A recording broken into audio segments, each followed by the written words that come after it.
with White Labs, an e-commerce marketing agency. Today's guest is Henry. Henry, feel free to introduce yourself and let our viewers know about yourself and your background. Thanks for the invite, Stephen. So my name's Henry Gray. I'm the owner of Gray Stone Carving Studio, and we make stone, and we are doing a lot of lettering and memorials, and we teach stone carving. So we have students who are kind of professionals, semi-professionals and amateurs who we support to learn and make what they want to make. And it was the same with the memorials, really. What we try to do is facilitate and enable people to be involved as much as possible with the making of a commemoration or a memorial for somebody who's died, or an organization. We did a big job for the Desert Rats Association that's up at the National Memorial Arboretum. And we involve people as much as possible, basically, so that they can be involved in the process, which we found really helpful with people actually engaged in the grieving process, engaged in it. So it's a kind of important, well, we feel it's an important role that we inhabit. Awesome. What inspired you to get into the stone carving industry or business? So a mate of mine, Billy, pushed me through the gates of a college in Wales and said, "You'd be good at that." Simple as that. That's it. There's no other elaborate story. Well, my family are all arts and crafts, so they're all creatives and they're makers. And so my kind of attitude is, my conditioning is that why wouldn't you make something? So it wasn't a big leap, really. It was just, all right, yeah, I can do. Yeah. I can do this. Awesome. I did it for fun, and it caught fire. Great. So I'm really lucky. So you briefly touched on it. Who is your target audience? So it's people who are, families who are bereaved, and people who also don't want to just buy something off the peg, who want to be involved in the process of engaged in the process of designing or making a memorial. And also, that can be families of any size or organizations, military organizations we've worked with quite a lot. So military, kind of usually people in their mid to late life who have disposable income, and they're also the people who and professionals who want to do something, want to learn something after retirement. Those are mainly the people that we find seeking us out. But we're trying to give opportunities to people who can't afford don't necessarily have that disposable income. So we're trying to set up a bursary scheme so that younger people can be involved, or people who really want to get into the trade and learn. So we're trying to broaden our appeal, but people who find us tend to be of a certain age with disposable income and time on their hands. Awesome. That's great. So most of our viewers are entrepreneurs like yourself. What are some challenges you've had in the past few years, and how did you overcome them? So, we had kind of COVID, like everybody. I think that was in the last few years, that's been the main difficulty, dealing with the aftermath of that, and also the kind of the market insecurity. So a lot of we got kind of big budget items, really. They're not hugely expensive, but it requires a commitment of time and money for people. And so it does slip down. It slips down the kind of the priority list for people, especially when COVID was on. Luckily, we had our government gave us some money, which really helped us through. That was a lifeline for us. We couldn't have survived without it. And what happened afterwards was we tended to find that there was too much work for me and not enough income to employ somebody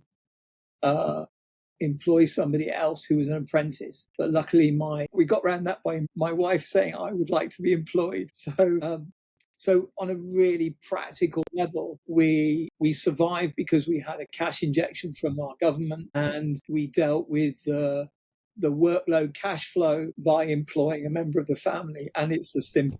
It may not be the kind of, and also, my wife is a design background and is really handy. And it's when you invest in an 18-year-old for an apprenticeship, they stay with you for 3 years, and unfortunately, they tend to go off after. So it wasn't something that I would have chosen to do unless that opportunity had arisen. What makes you different than your competitors, or even better? So my approach to business is to run our business as ethically as we can, not just in name, And we push the boat out to really help people make what they want to make and give them the information that they need to make those decisions, those choices. And I think one of the things that, I mean, there's people who can do what I could, there's people who can do what I do, but the main difference I think with us is that we create a kind of really warm environment in which people can learn and which people can explore what they want, especially since we're dealing with people who tend to be in difficulties regarding they've just lost somebody that they love or somebody that they hate. There's somebody's died, and to be present with that requires some effort and not to be formulaic. To respond flexibly requires a certain skill base, and got background in counseling and meditation and stuff like that, and that's helped enormously. So yeah, I think it's a funny old question. We're by no means the cheapest people in the marketplace, but if somebody price is really tricky, what we'll do is we'll point them in the direction of somebody who will be able to do it cheaper. And that's totally fair. That's a good answer.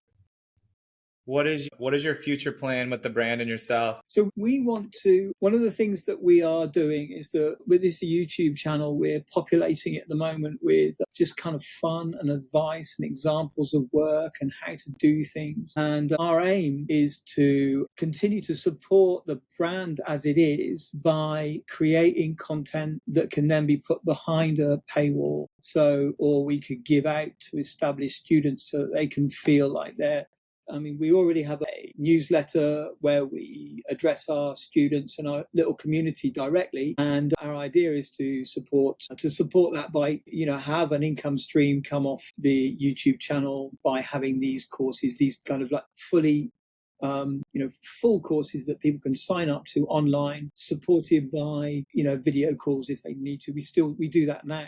We support people with video calls. If they've got a piece of work that they're working on, they can ring me up and they can point the camera at the stone and I can go, I don't know what you're talking about. I can't see it. But, we're willing to give it a go and offer what advice we can. And that's just a part of the service, which makes, as I said, the brand is about us and doing our best to support people. But yeah, that's mainly from a digital point of view, which is what I think you're interested in. Yeah. It's our capacity, so we have a social media presence that we keep going, which the aim of that is to feed back into the website, which is our kind of front of house online. And then we've got a blog and a vlog page that we've got vlogs and blog page that we're developing, and alongside that we've got this, I'm repeating myself now, but we've got I'm really excited about it. That's why we've got this we've got these courses that we're going to develop, which I'm hoping will be really useful, and also people will be kind of like, it'll be just money in. You do have a few products on your site. What are your best selling products? So the carving classes, which are rolled, they are kind of about a third of our income stream. Maybe more, about a third of our income stream is courses, and it's like bread and butter. And those just continue to go. The one-off speculative work, they don't sell particularly. We are Tam and I are planning to make more sculpture in the next kind of year. We've got a couple of projects on the go, and they will go up on the website when they're complete. And one of the things we want to, so those aren't selling that well. And then actually all the memorials and the lettering are all commissioned. So people look at the website, they see that's an option, and then they commission us. And none of those, we don't have a catalogue, because each person is responded to different. So it makes total sense to me. Cool. I'm glad it does. What advice could you give aspiring entrepreneurs looking to enter your industry? For my industry, Besides take your classes. I'm going to answer another question, because I wanted to talk about from a digital point of view, from this world point of view, from the people who are kind of like producing digital content and using the digital platform as a kind of as an income stream. What I would say is, don't lose your own voice. Don't let the technology trammel you into using a voice. It's like using ChatGPT. I'm reading a lot of stuff at the moment that just sounds like ChatGPT or one of the AI things, and people are losing their own voice. And if you lose your voice, if you lose your uniqueness, you lose your humanity, and then you lose people. Makes total sense. And so that would be the advice. But people in my industry, just do it. Just crack on and enjoy it. That's what I would say. Yeah. At least I've asked that question before, and people have said, just don't join in the industry. Oh man, man, I'm just kidding. I'm kidding. yeah, no. I mean, if you want to make some money, become a banker. You know, That's great. you want to make a really good living Uh, and a really good quality of life and really enjoy what you're doing, then work stone. It's cracking. Yeah. That's great. That's a great answer. Well, Henry, I appreciate you coming on the podcast. I appreciate learning about yourself and your brand, and thank you for your time today. Steve, real pleasure. I mean, I was going to ask some questions for you about you and your work. Of course, of course. Go ahead. Go ahead. I mean, how are you getting on, and what's your kind of main income streams, and how do you, because this is a lovely kind of thing to do, and it's kind of populating your platform, and it's We have a podcast for we are an e-commerce marketing agency, and yeah, we do SaaS, we do software as a service like CRM, yeah, like that as well. But our main company, which is White Labs, we are an e-commerce marketing agency. So we specialize in optimizing and getting websites ranking better on Google. yeah, We've been doing that since 2000. We have hundreds of clients. So that's our main company, White Labs. We're based in the U.S. yeah. No, I kind of figured, but you seem to, it's I like the I really like your idea of just getting people on and No, definitely. Because I mean, look, all we do is work with small to medium sized businesses and help them grow.